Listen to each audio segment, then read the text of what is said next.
Investigating How to Enhance Self-Efficacy and Mindfulness in Special Education Students by Michelle Estockery.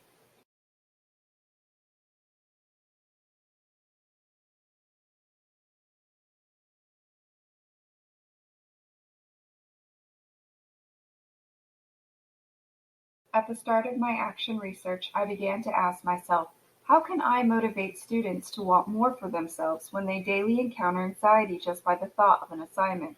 How can I implement strategies that will not only benefit their education, but be beneficial to their overall well-being, and encourage students to strive for more for themselves?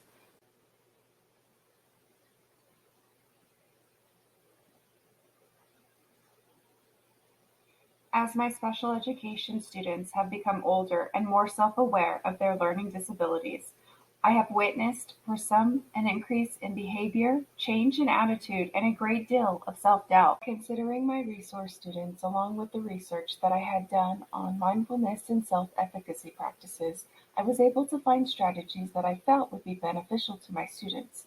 These strategies included mindfulness practice, goal setting, and process praise. By further examining these strategies, I was able to develop the following research questions.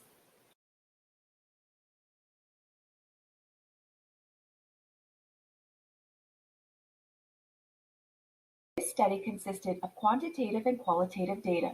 Quantitative data was collected from a self-efficacy questionnaire, which measures children's self-efficacy, a child acceptance and mindfulness measure, which higher scores correspond to higher levels of mindfulness, and an observation checklist. Both measures were used pre- and post-study. Qualitative data came from observation notes that were taken while students participated in meditation and reflected with a group on strategies. Data also came from student goal-setting worksheet done at the start of each week and student reflection journal that was to be completed at the end of each week. In round one, students were asked to participate in a short meditation video at the start of the group. The purpose of meditation was to address students' anxiety towards the classwork by setting the tone for the day. I explained that meditation was focusing on the moment. Students were then guided through the goal-setting worksheet to allow for students time to really consider what their academic goals are. Using open coding qualitative methodology, I was able to review notes.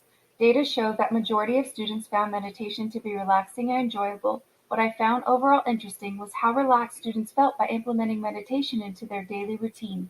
Positive results suggest that in long-term use there could be potential growth for my students.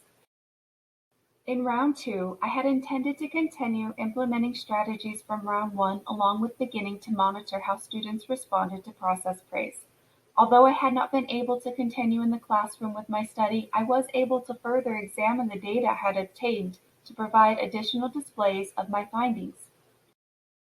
What I have found interesting about my quantitative data was students' responses to the child and adolescent mindfulness measure. Students, I think, realize the difficult time they have with staying present, as several students have admitted they cannot sit still or need some way to keep their hands busy while working. After reviewing results, I found that some students' perception of themselves is different than what I had assumed.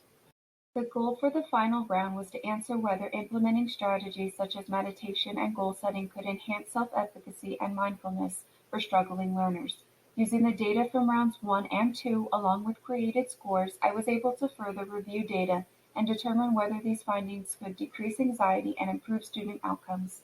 A self-efficacy questionnaire for children reports a self-efficacy score as well as three subscores: academic self-efficacy, social self-efficacy, and emotional self-efficacy. Results show an overall improvement for all students in emotional self-efficacy. My research along with my findings have led me to believe that enhancing self-efficacy could improve student achievement. Reviewing my data from round one across all three rounds, I learned that implementing meditation and self-goal setting strategies are beneficial to my students, whether it be how students handle stress or tackle challenges. When looking at the future, I intend to continue to use these strategies. Much more of an importance needs to be placed on my students' emotional needs for them to grow. Teaching students to persevere through challenges is crucial to their success.